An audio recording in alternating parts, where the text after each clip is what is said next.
progressive dictation exercise 7 and 8. Ready, start. We have gathered here to discuss a question which is of crucial importance to our future. No single program more intimately affects so many millions of our people than land reform. No other measure is remotely comparable in its power to transform their lives, to release their talent, energies, and to give them not only economic betterment but hope in their future and their children's future, confidence in themselves as human beings, and equally important, faith in our democratic process, the sincerely and speed with which we implement land reforms will, of course, materially influence the overall rate of our economic growth. However, I feel that much more than this is at stake. What is on test is nothing less than the justice of our political system and its ability to bring about far reaching social transformation in a human and peaceful manner. Recent technological developments and the spread of the high yielding varieties program have increased inequalities of income in the countryside and has produced even greater disparity between landowners and tenants. It would be a complete misreading of the situation to think that the productive gains of the new technology have rendered land reforms less urgent. In my letter to the Chief Ministers, to which Honorable Member referred, I mentioned how small cultivators have been left behind. Most of these problems have already been mentioned, but I think I will repeat some of them. The position of the unproductive tenants and sharecroppers has been aggravated by the rise in rents and the large scale resumption of land by owners, lured by the high profits of the new agriculture. In the long run, the very foundations of agricultural development will be undermined in if millions of tenants and sharecroppers are denied security of tenure in the land they cultivate. In spite of legal protection, it is well known that cultivators belong to the scheduled castes and scheduled tribes have been dispossessed of their land by money lenders and others. Tenants have been downgraded to the status of sharecroppers and sharecroppers reduced to the position of landless laborers.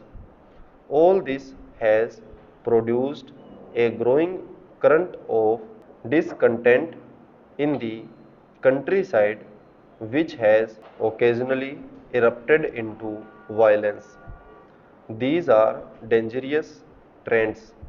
Certain constitutional amendments which the Honorable Member has mentioned were carried through to reduce litigation, but problems are still there.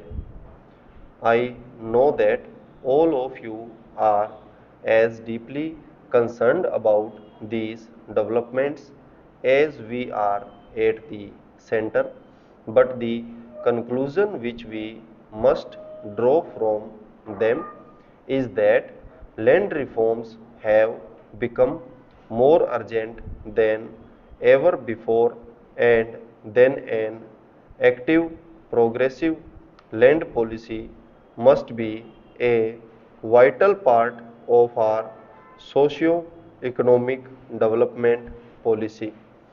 I do not wish belittle the importance of what has been achieved so far, such as the abolition of the intermediaries. However, we must honestly face the fact that the pace of agrarian reforms has been disappointingly slow and has not fulfilled the expectations of our people. Many of our laws are themselves defective. For example, the ceiling on land in states are hazed with so many relaxation and qualifications that they have invited evasions. Others have so many lacunas that they have resulted in prolonged litigations. The machinery for their enforcement has been far from adequate. The illiteracy and ignorance of most tenants and the dual role of many owners of being both landlords and moneylenders has made it difficult for tenants to insist on their rights. In the assessment of impartial observers, the enforcement machinery itself has tended to be based in favor of the landlords. No program of land reforms can be successful if it does not take these facts into account and devise measures by which they can be overcome. What needs to be done is fairly well known. The crucial question is how to do it. All of you have given and are giving thought to this matter. The Honorable Member has enumerated the points briefly. They are that land records is in each state should be complete and up to date in every respect with the proper records of the rights of tenants. This I feel should be given the first priority because in its absence no further reform is possible and even the credit needs of cultivating tenants cannot be met. Then there is the question of security of tenure which is linked with the regulation of rents. Land ceilings which have been already enacted should be enforced more honestly. Restrictions should be placed on the alienation of land belonging to the members of the scheduled castes and the scheduled tribes. Holdings should be consolidated within a specified period of time, but the real problem is not the definition of objectives but their achievement. All the evidence suggests that tenants and small cultivators are subjected to almost unbearable pressures during the implementation of land reforms, it has been the invariable experience that preparation of the records of rights leads to a wave of resistance. Stop.